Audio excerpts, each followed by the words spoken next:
Pwede po siyang i-start ng recoil, remote control, by push start dito sa kanyang ignition switch.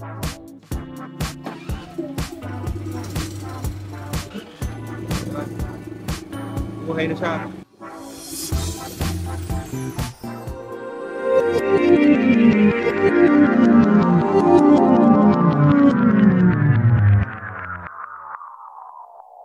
Magandang araw mga ka-Best Buys, and for today's video, tayo ay magpapadala ng ating Philking 4200 Inverter Silent Generator Remote Start dyan sa Lanao del Norte kay Sir Abdullah Lomang Colog. Pero bagong lahat mga ka-Best Buys, kung kayo ay bago sa aming channel, kung maaari lamang ay i-subscribe ang aming YouTube, bisitahin ang aming Facebook at TikTok account. And without further ado mga ka-Best Buys, tara, vlog na natin itong Philking 4200 Inverter Silent Generator with remote control.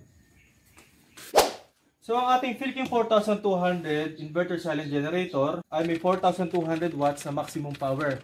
So meron naman siyang rated power na 3800. Sa mga segment nito, siya yung pinakamalaking power output sa inverter generator na nakaline sa kanya.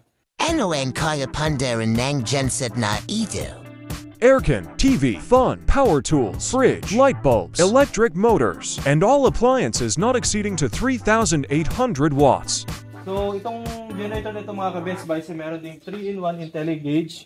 So lumalabas diyan ang kanyang voltage, hertz, and time. So yung pinakamahalaga diyan mga ka-Best Buys yung time sa maintenance. So yung first 20 hours change oil agad tayo diyan, and for the next change oil will be 50 hours, and the succeeding change oil will be every 100 hours. So meron siyang 220 volts, dalawa na po yan mga ka-Best Buys, and meron din siyang parallel operation system.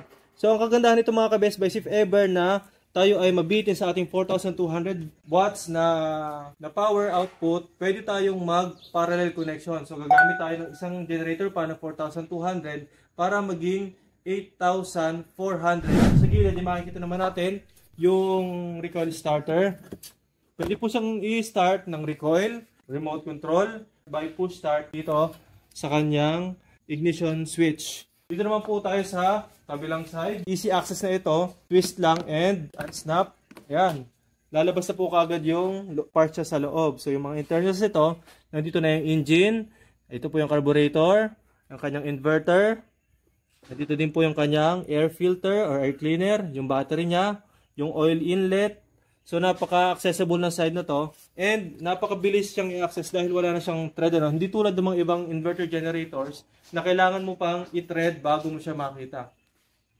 So silipin na natin mga ka-Best Buys yung serial number ng generator na ito. Fast forward tayo. Ang serial number ng generator na ito ay 203X007. Fast forward ulit natin.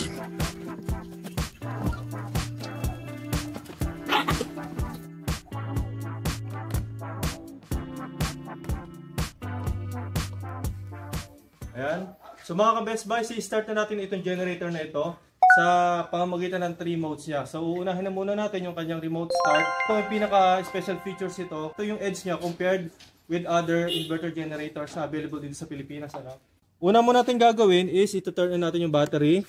Kung mapapansin nyo, umilaw po siya. Start natin yung generator. Pinutin natin.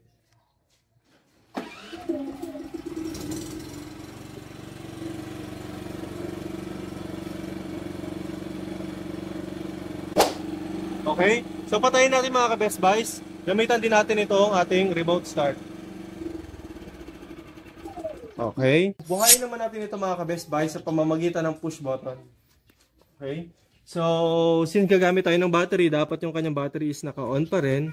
And ito naman yung trick dito mga ka-Best Buys. Kapag tayo ay magpo-push start, kailangan magma-manual choke tayo dito. So, i-choke muna natin siya. And then, saka natin pinitin yung start. Up. So, nabilin tayo. Try naman natin ngayon na hindi na tayo mag-choke at diretso na tayong mag-start. Buhay na siya. Mga ka-Best Buys, kapag po mainit yung ating generator or galing na or pre-run na siya, hindi na necessary yung pag-choke. Pero kung siya ay galing sa malamig, tapos saka natin siya bubuhayin, kailangan natin mag-choke. May isa sa mga ka-Best Buys na kahit mainit na yung ating generator, ay kailangan pa rin mag-choke. Kaya nga kanina, nilalaro natin yung choke para malaman natin kung kailangan pa bang i-choke o hindi na kailangan i-choke. Okay? So, patayin na natin mga ka-Best Buys and gamitin naman natin yung manual start.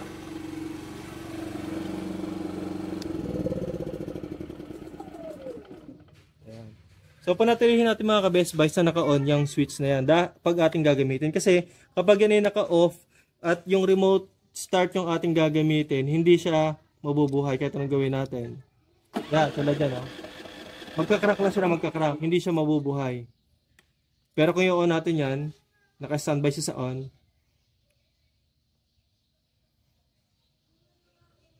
mabubuhay yan mga ka-Best Buy. So, hindi mo na kailangan pindot-pindutin yung ating remote start. Automatic na yan, mabubuhay siya, pipilitin niyang mabuhay. Hanggat hindi siya nabubuhay, hindi siya titigil ng cranking. So ngayon, demo naman natin yung kanyang manual start or yung kanyang recoil start. So ganun pa rin yung sequence.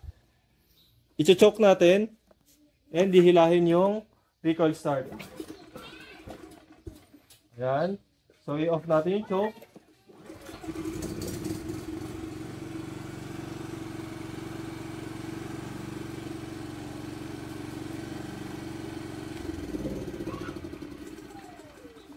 .230 volt yung ating output. Napaka-steady yan mga ka-Best Buys. 60 Hz, runtime niya ay ibig sabihin bagong-bago pa 00. Kwentuhan ko lang kayo sa 60 Hz mga ka-Best Buys.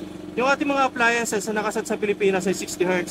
Kung ang ating Hertz ay 55 below ang ating magiging Hertz, hindi po maganda yung timpla nun para sa ating mga appliances. It has to be 60 positive 2 or negative 2 para hindi masira. Kasi kung mas mababa sa 60 Hz frequency, hindi magpa-function ng maayos yung ating mga appliances. So po pwede na positive 2, 62 or 58 hanggang doon lang. Maninira na yon. So yun yung nakakalimutan ng ating mga kababayan, ano? Hindi dahil sa steady link sa 220 or 230 yung ating voltage, hindi mo masasabing healthy yon. Not unless malaman mo na yung hertz niya is 60 Hz din.